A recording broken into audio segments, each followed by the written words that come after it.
Hello and welcome, Exiles, to another update to the Stormweaver Archmage character. This time we have doubled our DPS, and I'm going to showcase you a max level Xesh.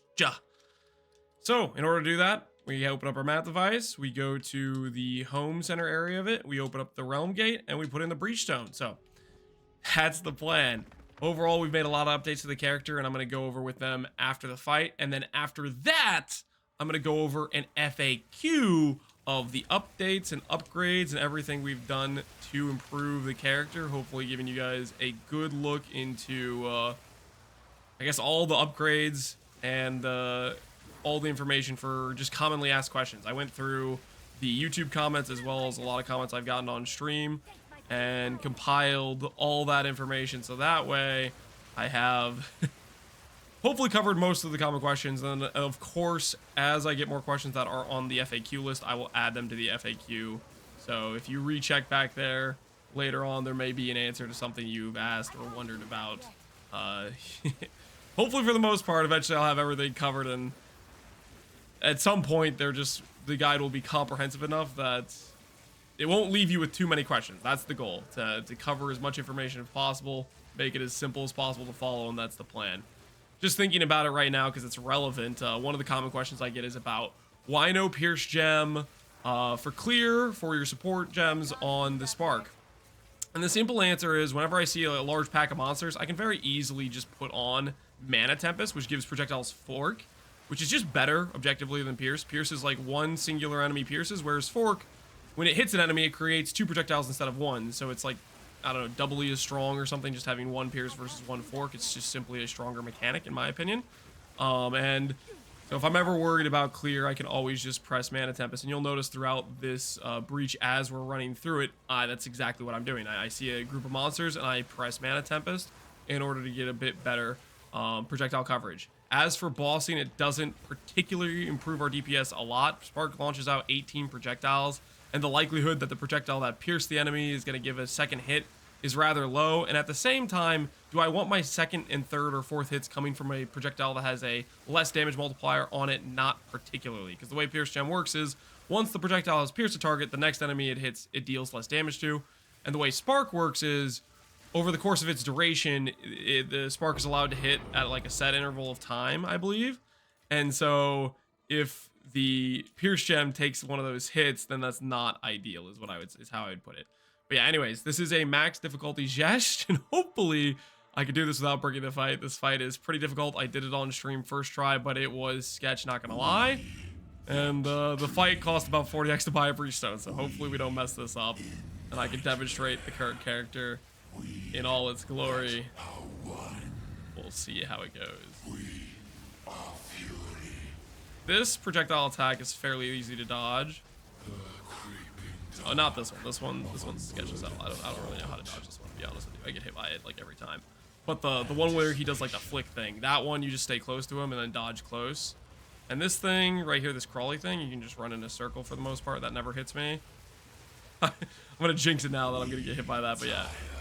This one easy to dodge. You just stay right next to him and then run in a circle around him. Knocks once and is answered by I don't know what this attack is. Oh, it's this thing. This is very hard for me to dodge. At the end of the fight, he starts doing like a double amount of those hands, and it becomes super sketch. We watch, we wait.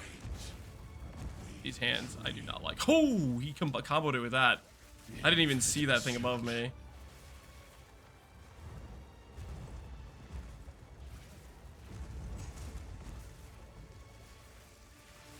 They fight once more. Oh, don't like that. Don't like that. Anticipation. Blink away from those hands because they're kind of sketch. Oh, accidentally used my other close dodge. She of storming cruelty. Oh, that I didn't even see what that was. So he had a big Nova attack there. Full disclosure, I don't know the mechanics of this fight that well. I gotta be honest with you. I don't really know what I'm doing. Okay, I've done the fight. I've done the fight a grand total of, I want to say this is 5 times now or 6 times now. And the fight has gotten some new mechanics when you up the difficulty. So I'm still not familiar with some of the mechanics. So full disclosure, if that looked ugly, I'm sorry. But yeah, that was the max difficulty. Xesh, and he dropped an Amber Amulet. Is this gonna be Zoph's blood? Zoph's blood, neat. So this is a throwback to PoE1, Zoph's blood, because from the previous fights I dropped Choir of the Storm and I've dropped Pandemonius. I have not dropped Zoph's blood yet, so this is a new one for me. But it's a throwback to some of the breach items from PoE1, so that's kind of exciting. But yeah, anyway, so that is what the character looks like in combat doing a max difficulty breach. We have all 4 of the difficulty nodes. That dude has like 20 million plus HP and he hits pretty hard. Didn't really know what the mechanics were, not 100%, but hopefully that's a demonstration of the character at the very least. Now, as for the upgrades we've made, our character yesterday, when I made the video, probably had about a 20k tooltip. And right now we have like a 40k tooltip. Our damage has doubled. What changed? And it's all thanks to... Okay, I did change multiple gear pieces, but it's mainly due to this belt right here, which what I'm going to describe as the new quote-unquote mage blood. And what I mean by that is it's going to be the best in slot for literally every build, in my opinion. I have not seen a better unique belt, and it beats every rare by a mile, in my opinion. And the reason for that is I believe ring slots are 1-to-1 just stronger than belt slots. They can roll better stats. And number 2, this is worth 1.6 rings at a max roll. If you look at the roll range, it goes from 80 or from 40 to 80. So it's worth 80% of one ring over here and 80% of another ring. Thus, it's worth 1.6 rings in total, which makes it a very powerful slot. Now, how did this contribute so much to my damage number? I'll take it on and off just to showcase what it does. When we take it on and off, you'll see it's a 10k of our DPS. And what it's doing essentially is it's allowing us to have high cast speed on our rings, which gives us, you know, of course, damage is from cast speed. But not only that, one of the few places you can get mana regenerate is on rings and amulet. You can't roll it on a belt, but now this gives us a way to get mana regenerate on a belt, which has allowed me to drop the mana recoup from Midnight Braid, as well as mana recoup from our Anoint, and reallocate those resources to more damage and more scaling. You'll notice as well, one of the big things I want to showcase here is on our character, we now have, what you'll see is 1269 mana regen. Last time that was about 600, and it's thanks to getting mana regen rolls on our rings and this belt. Now, this belt currently on trade is like multiple hundred exalts, very expensive, but the good news is, I think it's honestly straight up, I don't think this is a stretch to say it is SSF farmable. And the reason for that is, number 1, it drops from a targeted location, Audience of the King of the Mist, the boss from that you fight when you start doing ritual and maps. And number 2, he drops it at a semi-common rate. I did about 7 fights and I got the belt twice. And I've had many viewers say, I did the fight 2 times, I got it once. I did the fight once and I got it once. Like, it's not what appears to be rare, but literally every build in the game wants it. So there's super high demand because it's just better than every other belt slot, as far as I can tell. We'll see if GG nerfs it or changes things around, but it's super high demand. So what I am going to end up doing today on stream is I'm going to start farming Ritual and try to see how realistically farmable is it, because I think it is. And that's what I'm going to try to target and try to prove. But yeah, the belt comes from that Audience of the King fight. If you're an SSF, I literally think you just target that fight. I've had viewers say they've been farming Audience of the Kings and they've been getting it at about 1 in 20 maps. And we'll see. I'm going to try to test that today, see how common it is. But yeah, my experience was the belt dropped about, it was 2 out of 7 fights. And then I've had a lot of people say they've gotten it 1 out of 2 or 1 out of 1 and stuff like that. So that is the goal today, or what we'll do on stream if we get to streaming today. I'm not sure 100% if I'm gonna have time to stream today, if it's gonna be tomorrow, but I'm gonna test some farming out on Ritual. But yeah, that's the big upgrade that we made that helped us get a bunch of DPS. Now, it came with a few other gear swaps. Mainly, it was me just fixing my resistances on other places because I gave up a lot of res on my rings, which means I had to get better res on my helmet. I got really lucky with some slams to hit res, and then on my boots I got better res. And yeah, so I changed some resistances around, and that is how we improved our gear, our character, from a 20k DPS tooltip to a 40k DPS tooltip. Now, aside from that main gear swapping, I want to go over this FAQ right here. Essentially, I want to give you guys a rundown of all the different questions I keep getting on a very regular basis, And if you have a pretty solid knowledge of the build, this isn't for you. This is for all the people that have some questions, and I'm just going to try to answer them here. And hopefully I've answered most of them. If not, there's going to be more questions you can ask me on stream, or if you leave in the comments, I will try to get answers and fill out more of this FAQ. If you look at our guide on Maxroll and you pull it up, in the very bottom of the notes section, there's going to be a link to a paste bin, which is this FAQ that I'm going to go over right now, and I will continue to update that. So that's what we're going to go over right now. And then at the very end, we'll go over some improvements I've made to the planner. So yeah, that's the plan for the rest of the video. And so, anyways, to start off with, why Rising Tempest? This support gem looks to a lot of people like it's just 12% more damage. And the reason for that is, quite frankly, it appears to be proccing at least twice with only lightning skills. I think it may just be bugged. Ultimately, it either works a way that doesn't make sense to me, or it is just bugged. It might work with Elemental Storm as well. I haven't tested it in maps to like look at my tooltip while mapping, but here, let me just showcase for this real quick. We're at 40k tooltip. I cast Spark, which is a lightning skill. You'll notice we're at 45k tooltip. So it did the first 12% more. The first 12% more has been applied from Rising Tempest. What happens when I cast Orb of Storms? I go and check my DPS again, and it's at 50k. So very clearly, it is proccing more than once with multiple uses of lightning skills, my main skill and another lightning skill. This might just be how it's meant to work, where it's meant to work with your main skill and then another lightning skill, and then if you proc a fire and a cold. I'm not really sure, but at the baseline, it's at least 24% more damage, and therefore ends up being one of our best damage links. Now, I mentioned here, if you don't, if you want to use another link, other options are Fork and Pierce if you want to improve your clear a bit, or you can go Lightning Pen. Let's say you're running an elemental resistance map. I'd recommend something like Lightning Pen for your character. So yeah, that's some of the other stuff. Unleash is one of the links we were using for a while. I ended up swapping this one out mainly because it has a 150% mana multiplier, so it's a lot harder on mana cost, but this is also a good raw damage link. Next up, what anoint do you use? We were using Adverse Growth when we were doing a lot of more mana recoup setup stuff, and we didn't have as much mana regen. This is just helping us tank a bit more incoming damage. But you could also do Lay Siege, which is an anoint down in the duelist area, 1% damage per block, fantastic DPS. You could do Lucky Lightning. This allows you to get, this is probably the best DPS anoint you can get, because every time you roll a lightning hit, it gets to roll twice, which Lightning has a big roll range, so Lucky's very good with it. Ultimately, this thing is just way too expensive. It costs 2 of the most expensive oils, which those oils are like 150x each when I checked last time. And then you could do the ES equals freeze threshold to solve freeze. That is what I have done more recently on the character. As you can see here on my gear, I have anointed Icebreaker, which I don't know if it tells me if I go... Oh, I can do it like this. Can I? Interesting. Ooh, I didn't know I could do that. Kind of cool. But yeah, this is the gain maximum energy shield as freeze threshold. This basically means our freeze threshold would be based on having like 1 life, which is terrible freeze threshold. But with clicking this node, it's based on 5k instead. So after clicking that, I just haven't gotten frozen since. I maybe have gotten frozen maybe once, but it happens very rarely. This is ultimately the solution for freeze if you want to do it, or Dream Fragments if you got a lot of money rolling around. Dream Fragments can do that as well. Now, after which... and we're talking about the other anoints you could go for. There are a few other options that are basically DPS options, but these are the main ones that I would recommend looking into. Lucky Lightning, best DPS anoint. Freeze Threshold is the main one I recommend, or you could do something like Lay Siege or Adverse Growth. Ultimately, just look around. There's a lot of good nodes on the tree.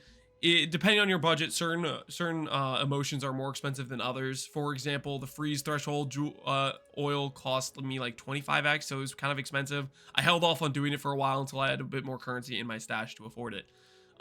Next up, what vials in the campaign? I went for mana regen and all attributes.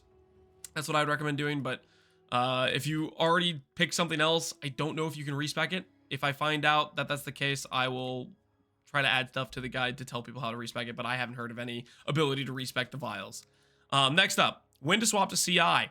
I did this about at 3k mana, 3k ES. You could probably do it a bit earlier. The main stipulation is, I'd say, when you swap to CI, I think you want to do it in combination with swapping to Mind Over Matter. Like, if you just click CI, I don't think you're going to feel quite tanky enough. I do like that extra pool of mana behind the ES. You'll notice during that endgame fight, multiple times we had our entire ES get chipped down by damage, but we had another 5k mana right behind it to say, hey, I'm not dead yet. You still have the other half, and the other half comes with 1k regen per second. Good luck, right? So definitely, in my opinion, when you swap to CI, I'd try to do it with Mind Over Matter at the same time. But the big stipulation here is when you click Mind Over Matter, it comes with less regen rate. So you need to make sure you have the recoup to back it up and maybe some mana regen rate on your rings and your gear. Next up, what do you get? Where do you get how do you get strength for the shield? The one gear piece that requires strength on our gear character is a int strength shield, and we're doing this for the block chance. And to get strength for the shield, you need about 70 strength. And to do that, you need basically at least one attribute roll on your gear somewhere. And then you combine that with having strength on a few different nodes. For example, on my character, I think I have strength on a couple jewel implicits, which for whatever reason, right now the max roll import function is not working to display corruption implicits correctly. But I have a couple jewels that have a couple like strength rolls. I think I just have 2 of them. And then I have, I think, int on some of my gear pieces now that I've been min-maxing a bit more. But ultimately, you should only need like one 20 int roll or one 20 int or 20 strength roll. And what that allows you to do is just change some of your travel passives around to strength. Like you'll see I have strength passives here, here, and there. And then I have basically, in order to use some of my dex nodes, I have a couple dex passives around the tree. Basically just modify your travel passives based on what attribute you need. You just need to hit the bare minimum to be able to equip the shield. You don't need any more. And then the rest of it is int. When in doubt, just get enough to be able to equip your gear, and then everything else go into int. So that's the idea for attributes. As for what's on your staff, a lot of people have asked me about this. I just keep forgetting to cover it because it's kind of a minor thing. As for our staff, we have plus all levels and cast speed. What are the importance of this? Well, the importance is when I go to my skill gems, if you look at my sigil of power, you'll notice it says level 18. But when we go and we weapon swap, I don't know if it actually, I don't know if it's going to display our here. I'll just do this real quick. No, I can't do this real quick. Okay, anyways. All right, now it's showing. I guess since I have it out, it's showing. But it's a level 22 sigil. What's the difference between a level 18, level 22? At level 21, there's a breakpoint where instead of 14% more, it gives 15% more per stage. It's just a little bit of a damage boost. And then on top of that, the cast speed is to allow us to proc the sigil faster, as well as proc our curse faster. You'll notice in that fight, I kept cursing Xesh throughout the fight, but it happened really quickly because we have some cast speed on our staff, and that's part of the reason it was able to happen so fast. The other thing you want to do is quality on weapon applies to the weapon's like implicit, which is Sigil of Power, and the quality to Sigil of Power gives AoE, so I'd recommend quality in your staff for that reason. Hopefully that makes sense. What's on our staff? Really, it's just cast speed's the main thing, and then if you can afford a couple levels on it, that works too. But ultimately, you just need a Sigil of Power. That's the baseline thing. After that, quality it. After that, then you can split a little bit of currency to get a level 21 sigil based on the plus levels and the implicit combined. So level 17 sigil needs +4, level 18 sigil needs +3, so on and so forth. You get the idea. All right, mana regen's too low. What do I do to solve this? Mana regen rolls on amulet, rings, and wands are the places where they occur on gear slots. And so basically what I'd recommend is maybe check those gear slots. Maybe you're missing some mana regen, maybe buy some upgrades. That will help, as well as potentially, if you want, you can respec passives in order to get mana regen. There's nodes like Open Mind that are 2 points away. And there's also the mana recovery here. If you're just struggling a little bit for mana, this is a quick and dirty solution, is you could respec some nodes for it as a option. But aside from that, I did notice on my weighted sum searches for gear slots, I forgot to correctly weight mana regen. I had it at a 1 weighting instead of like a 2 weighting, which I think is a bit more valuable than 1. So I corrected that, and now this should display mana regen as a more of a priority stat, and the search isn't working right now, so maybe trade's down, not 100% sure. But yeah, I updated the search weighted sums for amulets and rings to adjust for the fact I think mana regen's more valuable, and I wasn't correctly assessing that. I also added % lightning damage as a stat that can occur on rings because it does exist on rings, and I forgot to include it the first time. So as I notice errors with my weighted sums, I'll try to correct those and update them to make them better searches for people using them. Now, after that, we have how do you blink? If you've noticed me playing the character, you'll notice throughout the gameplay, I blink and I also dodge roll. And if you know what the blink gem says, you know it says replaces dodge roll.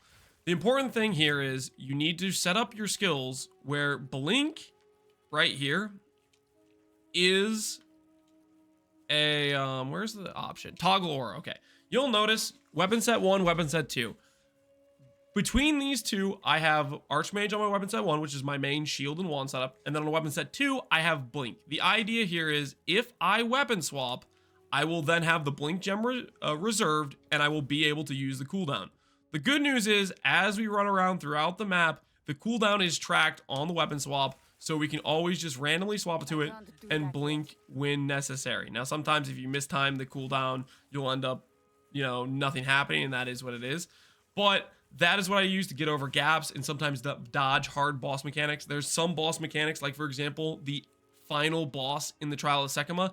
He has essentially a time trial for how fast you can go pick up some orbs, and sometimes he puts one all the way in the corner, and blink can let you teleport there and ensure you don't lose to that final phase. So it's really good as a way to do those things. The unfortunate thing is the weapon swap has to be manual.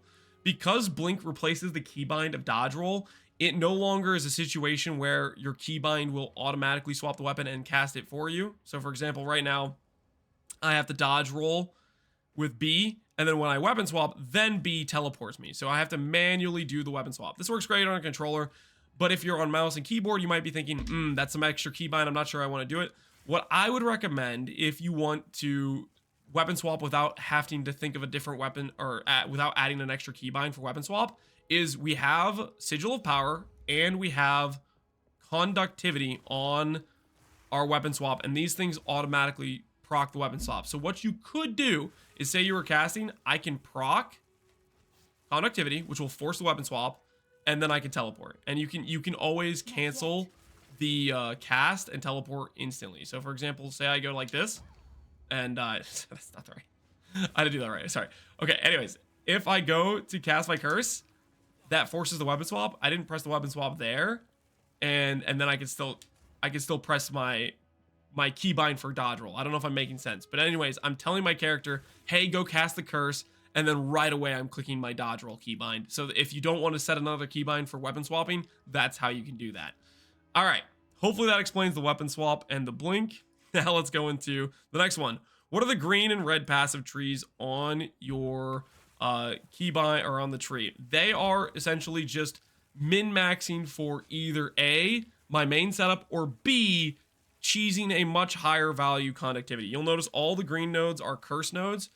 What this is for is I have my curse on my weapon swap, and when I'm on my weapon swap, those green passives are active, which means I get a whole lot of curse effect, curse duration, and cursed like cast speed and stuff. And that means I'll have a lot of the benefit without any of the downside of having to invest into my main setup, because I can cast the curse and then I can move on. You'll notice in the boss fight, I had minus 63 lightning res on Xesh. The debuff said minus 63 for the conductivity curse. If I did not have this curse setup, it would be only minus 40. So it's an additional minus 20 res on the boss, which is a very sizable damage increase, and that's why we do it. It also makes the curse last way longer, like maybe it lasts 20 seconds instead of 10, and that means you just have to reapply the curse less, so that's why we're doing it, and that's the whole idea. For the beginning of your character when you're going through the campaign, I wouldn't worry too much about this. I would say this is something where you should set up when you're like level 70 and you have extra gold and extra passives to do it. It's way too awkward to set up the weapon swap during the campaign, so that's just a recommendation I would have for you. Ultimately, what you can do is while you're going through the campaign, you'll know the nodes I have in red. You can go inspect those as your weapon set 1, and then later on you can do the weapon set 2 separately to set up for that, but ultimately I wouldn't worry about it until level 70 plus to actually set it up specifically and then have it just ready for future, like as you go throughout the campaign. All right, that is the weapon set passives. Man, this is a long FAQ. I should have thought this through better. Running out of water. I'm not halfway through. Getting stun lock, stun threshold. How do you solve stun? Stun is completely based on these nodes right here. Gain maximum ES as additional stun threshold. When you start the game out, stun threshold is based on, I believe it's 1-to-1 life. I could be wrong about this, but like say you have 1,000 life, that's 1,000 stun threshold. And the enemies, if they chip a certain amount of damage, they will hit your stun threshold and that will proc a stun on you. The idea is the more ES you have, the more of this stun threshold based on your ES stat you have, the less likely it is for an enemy to stun you. Same thing with the Anoint where we grabbed freeze threshold. The enemy has to do a lot more damage to proc a freeze on us than they did before. So essentially, if you're getting stun locked, I would recommend getting more of this stat either by speccing it on the tree, or it is a stat that rolls on jewels. You'll see gain 7% energy shield at stun threshold. And I have that in the weighted sum search for jewels. So either pick up a couple more affixes on the jewels or add a little bit more of it onto your tree. That will increase your stun threshold and make you get stunned less, as well as just as you get gear upgrades, as the ES number goes up. When I was 3k ES, I got stunned every now and then. Now that I'm 5k ES, it's very rarely I get stunned outside of like big boss hits, if that makes sense. The more ES you have, the more stun threshold, and that's how it works. As you upgrade your gear, add in those passives, this will become less and less of an issue. How do you have an energy shield while you have Eldritch Battery? I think this is a question that comes a lot from PoE 1 players, people that are used to the gain conversion mods of PoE 1. And I have to give you guys a reminder, this is PoE 2, mechanics are different. And the primary thing that's different about these mechanics is that the gain and conversion systems in PoE 2, they happen in their own like separate instances. They don't chain together. You don't get, for example, what's a good example? Iron Reflexes in PoE 1, you could have 1,000 evasion, you could have increased evasion, and then you can convert that to armor, and the increased evasion and the amount of armor or evasion that got converted was based on the percent increased evasion. Once you do a conversion mechanic, it separates that stat from that increased evasion. The increased evasion is no longer irrelevant because there's no evasion left over. This is a similar instance where what happens is all of our base energy shield, which comes from our gear and stuff like that, all our flat ES, that gets converted to mana, but then as a separate step, Everlasting Gaze, which has gain mana as ES, it occurs separately, and therefore that is where all of our energy shield is coming from. You'll notice if I take this on and off, it's the difference in literally all of our ES is from this one source, because it's the one source that happens after the conversion, and that's how we're able to have an energy shield pool is Everlasting Gaze. Next up, where do you get 100 Spirit? It's from a few different bosses throughout the campaign. Act 1, it's King of the Mist in the Canopy Zone attached to the Hunting Grounds. Act 3 is in with the Bone Witch, which is in the Bog Azak or something like that. It's one of the zones in Act 3. And then in Act 6, it's the same Bone Witch, or Act 6 or Act 3 Cruel, whatever you want to call it. And you get 30, 30, and 40 Spirit respectively. And you should also get a Spirit Gem each time you kill one of these bosses. And so in Act 6, that's when you get to click Archmage. Until then, before then, you should probably do something like, I think Grim Remnants for ES or Arctic Armor is good early game. Then Act 3, when you by the time you get to 60, I would do maybe a cast on shock with like Lightning Conduit or something of that nature. And then by Act 6, that's when you get to click Archmage and you get a big damage upgrade to your character. After which, people have been asking me, where do you get Elemental Storms? This is specifically from the Ascendancy node right here. This node right here. Grant skill Elemental Storm. Until you click this Ascendancy node, this is not a skill. And it's just set up to showcase you, hey, when you get to this part of the tree, that's when you get it. I will say this. No, I'm going to wait on this because I answered this question in another FAQ question. I'm going over Ascendancy points. But yeah, that's where you get it. It's from your Ascendancy. Until then, don't worry about it. That's just to tell you when you do get the skill, here's the links for it. All right, after that, what is the weighted sum search for trade? We give weighting. Okay, so let me just give this explanation. Weighted sum search is basically we're assigning a value to how strong we think a stat is. For example, our baseline, I used to like to pick a baseline. Our baseline stat for this build, I decided was mana. 1 mana, I give 1 value. Then every other stat, I have to think in my mind, how much more powerful or weaker is this stat? Let's say cast speed. I think 1-to-1 cast speed is just a better stat. Maybe I think it's 5 times more valuable. So for every 1 mana, or for every 1 cast speed, I think at 5 mana is an equivalent value. So what I'm doing is I'm going through and I'm telling the trade website, this is the stats I care about. Show me an item that is equivalent to this value. So when you go over to the search, you click the, just pull up the max roll search real quick here that we have on the thing. Load in. Let's go to the rare ring search. Where are you, ring? We'll do the ring search. So you'll see over here, this is my value. I've told myself mana is worth 1, and then maybe I think an individual res roll is roughly twice as valuable. Let's say 80 flat mana versus 40 res. I think that's roughly about equivalent in value. After I've entered in all the possible stats that are useful to my character, relevant to my character, I have then said, let's show a ring that is at least 285 value. This is an arbitrary number based on what starts showing up and how good of items and how expensive they are. I tried to pick a value that starts listing fairly good items that still show up at about 1x. So if you search this right now, you see there are rings that pop up at 1x, and they have some decent stats. Mana regen, res, chaos res, mana, like they're giving you back things that are fairly valuable. If you click the sum button here, which is the total value that the website estimates this based on the values we've attributed to each of the stats, you can sort it by the highest value. The highest value item on trade versus based on the stats we've given it is this ring right here with 80 mana res, mana regen, mana, fire res, chaos res.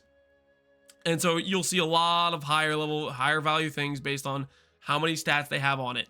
Ultimately, it's not a perfect system. You know, the perfect system, there's probably a lot more exact specific weights you could give to each of these stats. This is just what I've come up with, and you can adjust it based on your own needs. The main purpose is just a way to sort and find good items for cheap prices. Because if you do your searches based on fire res 40, life 100, and then let's say cold res 40, and you search that, there's not going to be many items that pop up. But if you do a weighted sum like this, you might find an item that has 120 life, 39 fire res, and let's say 45 cold res, which is maybe equivalent to what you're looking for, and it was 1x versus this item that you found, which is 40, 40, 100, but it costs 10x. It's basically just giving you a way to search for... It has less scenarios where you're eliminating good items from the search, if that makes sense. You're filtering it. If you do the more standard searches, you're filtering out a lot of good items because they don't meet certain breakpoints. Like if they're just one stat short of what you're looking for, ultimately when you said I want at least 50, you probably would have been okay with 49, especially if another stat is way better than what you were considering settling for, if that makes sense. So that's the weighted sum search. Simply just adjust this number based on how good of a ring you want to find. If I put in 50 weight, it's obviously not going to give anything good, versus if I go and I put, let's say, 400 weight, it's going to give much better outcomes, more expensive items, things that are a bit stronger, stuff like that. So that's the idea of the weighted sum. All right. How do we get sigil? It's from your staff. That's all it is. The chiming staff base, the staff we're wearing in game, this thing right here. It has that as an implicit. That's how you get it. Activate it on your weapon set 2. It'll manually swap when you cast it. And then if you have your weapon set 1 set for Spark, then when you cast Spark, it'll automatically swap back to your main hand. That's all there is for Sigil. As for, can I play other skills instead of Spark? The answer is tentatively yes. I'm pretty sure you should be able to. Our character has very generic scaling, but you will have to do a few slight tree changes. Basically, I'm spec'd into skill effect duration. If you pick a skill where skill effect duration doesn't matter, then you just unspec those nodes. That's the main thing. With a slight tree change, you should be able to play basically any spell you want for the most part. The scaling is fairly generic. One of the other key changes you would make is, let's say you chose a fire or a cold skill, then for your wand, you don't want plus lightning anymore, you'd want plus fire, plus cold. Next up, ascendancies. I've had a lot of questions about this, and I'll give my thoughts on the ascendancy nodes real quick. We'll pull them up, and I'll just hover over them. Archmage, or Arcane Surge Effect, mandatory. No question about it. These are the best ascendancy nodes for Stormweaver, and they're some of the strongest nodes in the entire game. Don't not click these. You always want these. Your mana build, trust me, you want to click these. They're very good for scaling. But outside of that, I think there's a little bit more to debate. For example, defensively early on, Heart of Storm is good, but now that my character has more recharge rate, more faster start of recharge, I have felt that it's less relevant because most of the time I see my ES proccing back to full with just recharge, and I decided to opt into more offense. Early on, I think this was a solid pick as I was doing those early maps, and I was a little bit squishier, had a little bit more scuff defenses, but I would say maybe click it early, but swap out of it. Currently, right now, I'm recommending Elemental Storm over it, especially if you grab these 3 points here early on. I wasn't running with these 3 points. I only had the 2 nodes down here, and then once I got these 3 points, energy recharge started to feel a lot more consistent and fairly decent. So that was my thought process there. Ultimately, recoup pretty good, but it takes 8 seconds for it to proc, and within 8 seconds, you can proc a recharge and be full anyways, so I opted to swap out of this. Next up is the Double Shock and the Exposure. These are just solid DPS nodes. The funny thing is, I compared Elemental Storm versus the Double Shock and Exposure, And my conclusion was I did 4 fights, 2 with exposure and double shock, and 2 with the elemental storms. My conclusion is my DPS, I think, was actually better with the elemental storms when doing the, I did the Sanctum challenge run that makes the boss take 75% less damage. I did them 4 times, 2 of each, and I actually ended up feeling like I was more DPS. Late game, super min-max Spark, maybe you outscale the elemental storms and the exposure and double shock is more DPS. But even in that case where it's a bit more defense, a bit more damage, I would still prefer elemental storms because number 1, they look cool, and number 2, they add an AoE component to Spark's clear, and it will help your clear out. So that's my thought process. I think elemental storms might just be better damage on top of the fact it looks cool and it's a bit better on clear. And then last but not least, double chill. I did not test this. It might feel really good or really OP in bosses to just slow them down a ton. That's up to you if you want to try it. But overall, from what I've tested so far, I'm convinced elemental storms is the best play. All right. So that's the Ascendancy nodes. Next up, this is going to be a long video. Next up, Katiko's gloves. These gloves basically give you a giga stun element to your lightning.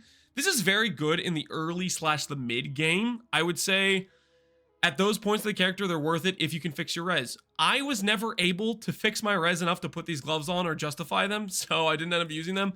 But by the time I had enough res on other gear pieces where I could have equipped them, I was getting to the point where I was mostly just one-shotting enemies. And my philosophy is typically, I'd rather have the enemy dead than stun locked, if that makes sense. I think the damage you get from having a good pair of gloves is worth more than the stun lock. Maybe I should try the gloves and test it out to really compare, but that's just my current thought process. The character ends up getting good enough. I haven't run into content where I have any issue of clearing yet or whatnot, or just killing the monsters outright. So maybe at some point I'll hit a wall, but I'm not seeing that wall right now. I could see it in the mid-early game. If you have the res for it, go for it. Fantastic gloves for the electric debuff, but that's my current thought on it. And then last but not least is, why doesn't percent max ES increase the effect or increase my mana number? It's because the thing I explained earlier about conversions is they happen in a separate step. Percent ES only applies to raw ES. Once the ES is converted to mana, it's no longer applied to it. So let's say, give you the example of, we have 100 flat ES, or we have 100 flat ES, we have 900% increase ES. So our character looks like they have 1000 ES, like on our, on the globe it says 1000 ES.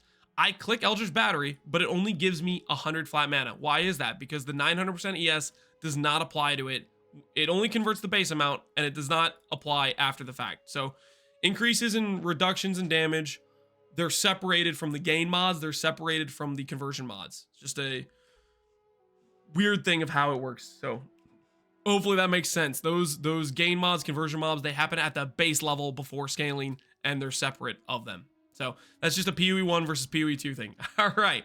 That was the FAQ, and now to finish up, I'll go over a few of the updates I made to the... Do I just keep closing out of the max roll thing?